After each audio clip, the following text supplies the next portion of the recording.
My name is Catherine. I'm sitting at the long dining table in my childhood home, surrounded by the familiar smell of lemon cleaner and the gentle hum of family chatter.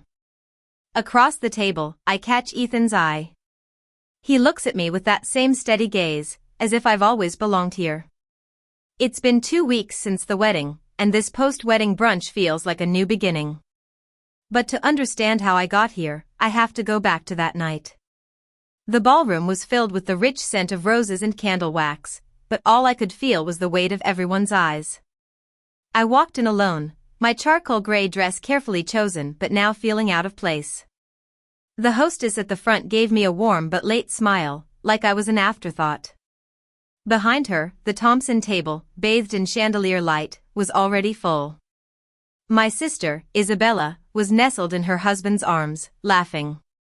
When she saw me, her smile froze for a split second before she went back to her phone. The usher led me past the main tables to the outer ring near the emergency exit. Table 14. There sat Great Aunt Mildred, who had been a bit out of it for years, and my cousin Lily's son with earbuds in, ignoring the world. The empty chair next to a wilted centerpiece was mine. Single guests usually go here, the usher said politely. More flexibility. I sat down and straightened my dress, feeling like I'd dressed for a meeting that no one else showed up to.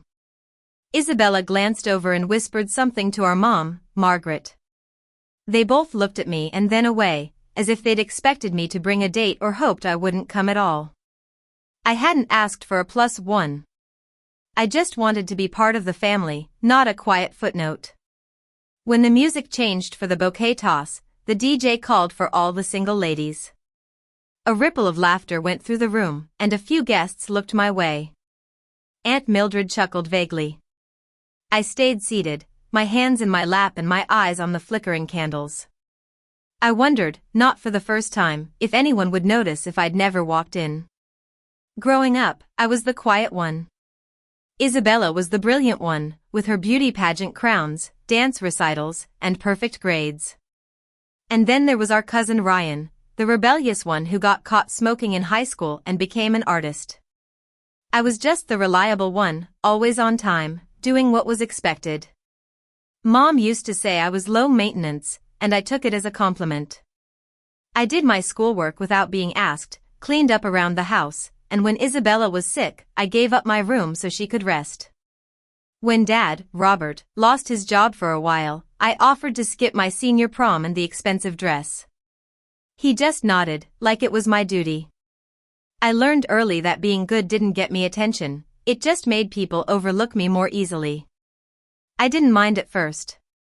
I clapped for Isabella at her graduation, took her headshots for college theater, and even stayed up all night editing her resume after a breakup.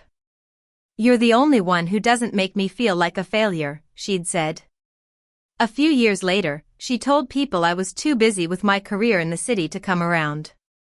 That month, I'd taken a leave from work because of a breakup. I was left with 2 drawers of clothes, garbage bags, and a lease I couldn't afford. But no one asked, no one knew because I never made a fuss. When I launched my first national campaign for a big company, the local paper wrote a small article. Mom clipped it out and put it in the kitchen drawer with coupons and old receipts. Isabella got a lavish bridal shower with 40 guests and custom champagne flutes, while I got a girl boss mug from the clearance bin. Still, I showed up for her engagement party, helped her pick centerpieces, and drove 3 hours to take her dogs to the vet. Then, last Christmas, when I asked if we were doing anything as a family, she texted that it was just immediate family, a super small gathering. I stared at the message for a minute, thinking about all the times I'd helped her. But when it was her turn, she was the first to erase me.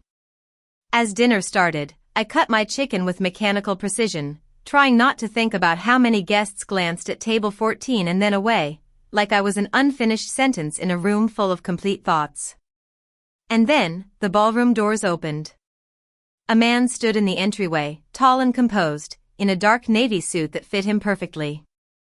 His eyes scanned the room quickly and then locked on me. Before I could react, he was walking towards me, through the clusters of guests and champagne flutes. He walked up to me, leaned in close, and said, "Sorry I'm late, love. Traffic was brutal." Then he kissed my cheek. It was a gentle, sincere kiss, not forced or performative. I sat there, completely confused. He smiled at me softly and said, "If you want me to stop, just say so." I couldn't say a word. He turned to the usher and said there was a seating mix-up and that he was with me. The usher mumbled an agreement and we were led towards the main table. I heard Isabella's gasp before I saw her face. Her husband raised his eyebrows, and Mom's mouth opened and closed. The man, whose name I later learned was Ethan, kept a hand lightly on the small of my back as we walked. We were placed between my uncle and cousin Lily. Someone handed us wine, and I still hadn't said a word. Ethan leaned towards me and said, "You looked like you needed a reset." "I'll explain later. Just go with it if you want." I looked at him, wondering how he knew so much about me. After the toasts and the clinking glasses, I finally asked him, "Who are you?" He smiled and pulled out a folded place card from his pocket. "You left this behind 5 years ago at a hotel conference in Chicago. You were wearing a green blouse and giving a talk at a marketing leadership seminar. You said, if you're not building something real, you're just adding noise." That stuck with me. I stared at the card.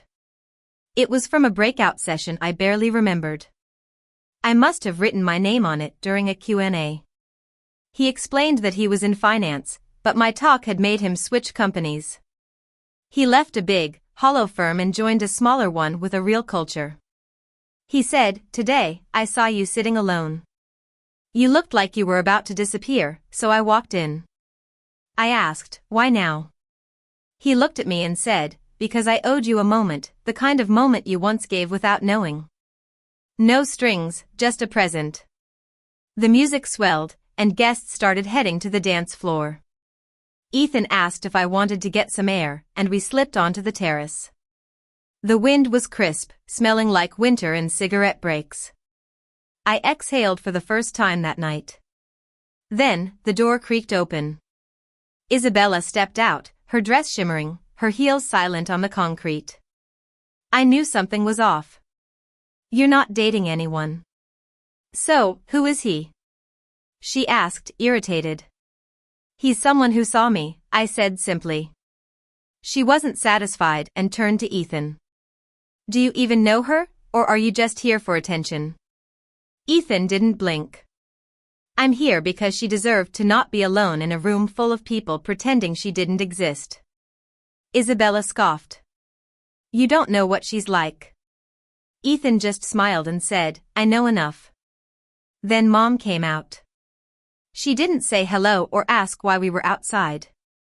She just said, "You didn't need to make a scene. This is Isabella's day." That's when I felt the same pressure I'd felt my whole life, the pressure to shrink so Isabella could shine.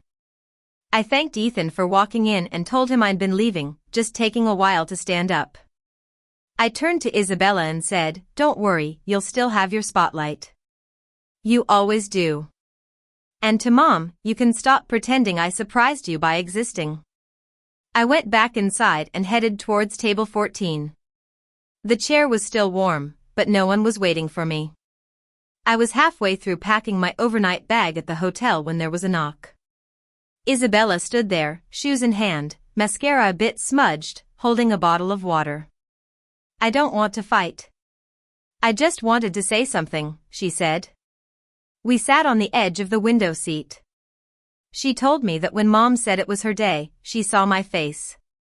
She admitted that she used to love being the golden child, but it just meant everyone assumed she was fine until she broke.